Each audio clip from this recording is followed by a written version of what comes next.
अरे दोस्तों, ये फुटबॉल जैसा भटूरा नहीं है, बल्कि ये ठंड के मीठे मीठे मटर की पूड़ी है। आपको पूड़ी फुलाने में दिक्कत होती है ना, पूड़ी अंदर से सॉफ्ट नहीं रहती, क्रिस्पी नहीं रहती। आज सारी दिक्कतें खत्म हो जाएंगी दोस्तों। पूड़ी बाहर से एकदम कुरकुरी और तो और एकदम सॉफ्ट अंदर से, मटर एकदम कोने से कोने भरा होगा, अलग ही स्वाद आएगा।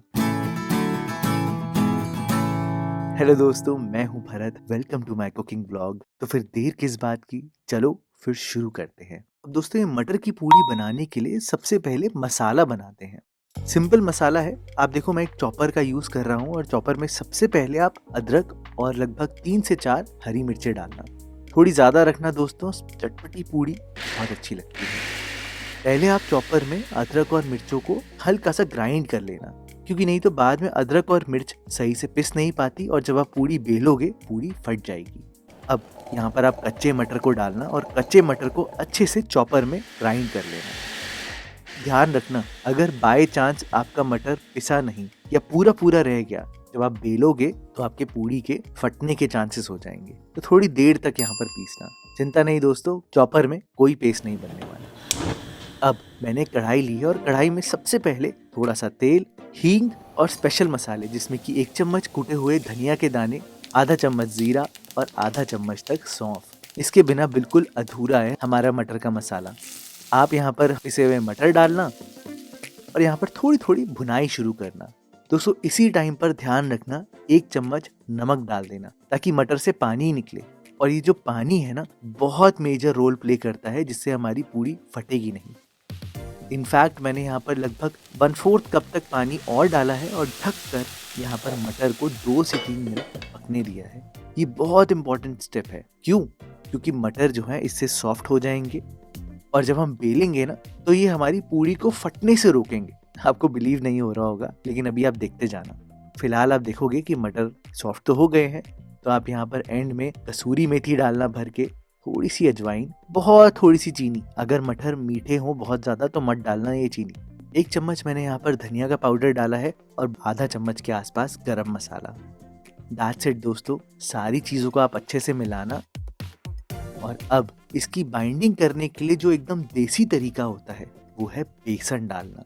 2 चम्मच आप बेसन डालना और गैस बंद करके थोड़े से फ्रेश धनिया के साथ इसको अच्छे से मिलाना।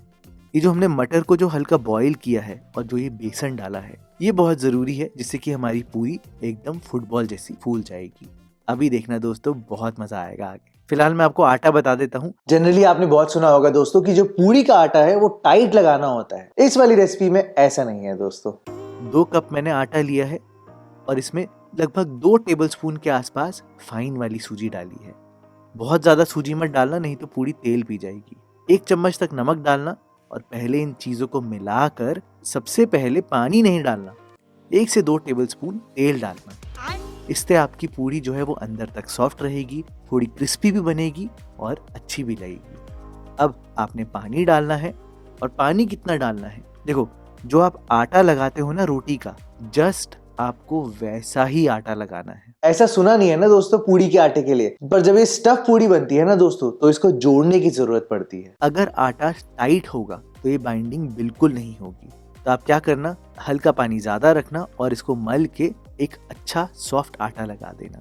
आप खुद ही देखो, मेरा आटा नरम ही है, ऐसा नहीं है कि एकदम टाइट सा है। बस इसको गूंदना जरूर, क्योंकि गूंदने से लचक आती है।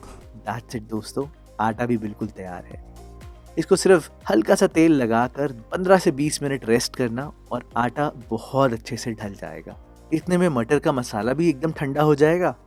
और अब मैं आपको आटा दिखाता हूँ। ये देखो आप, एकदम लचीला हो चुका है। अब इसके आगे दोस्तों, इस आटे में जब तक आपका पेड़ा नहीं भरेगा, आप इसमें तेल बिल्कुल मत लगाना। बहुत इंपॉर्टेंट पॉइंट है दोस्तों, ध्यान रखना। सारे पेड़ों को बना लेना आप पहले। आप देखो, मैंने इनके ऊपर तेल वेल कुछ नहीं लगाया है, सिर्फ इनको गीले कपड़े से ढक कर रखा है। हल्के से गीले होंगे तो ही ये अच्छे से चिपकेंगे।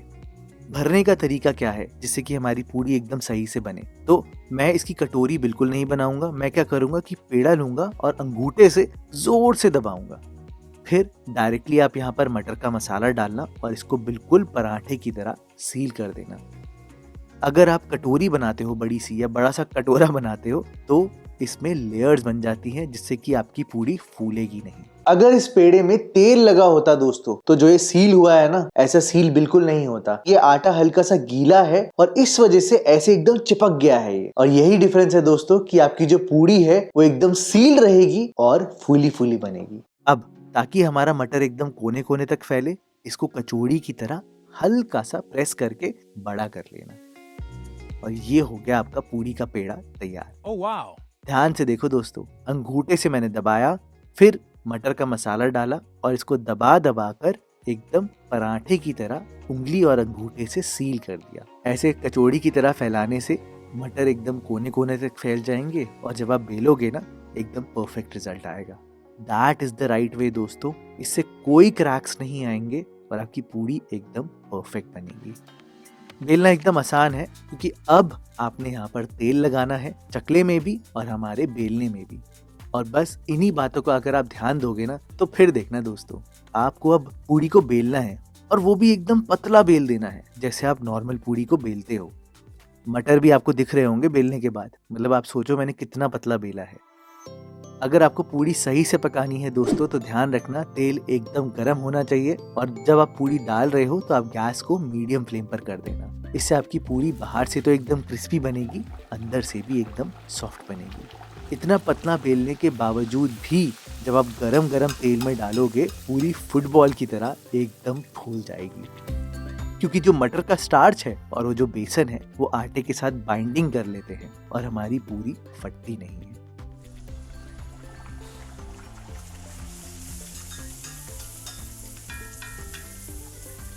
यही अगर आपके मोटे मोटे मटर होते ना तो वहां से आपकी पूरी फट जाती और आपको बहुत दिक्कत आती। बस दोस्तों, मेरी इन सारी बातों का ध्यान देकर बना कर देखना मटर की पूरी, गारंटी है मेरी बहुत अमेजिंग बनेगी आपकी पूरियाँ। ये देखो एकदम कोने से कोने तक भरी हुई है, क्रिस्पी भी सॉफ्ट भी।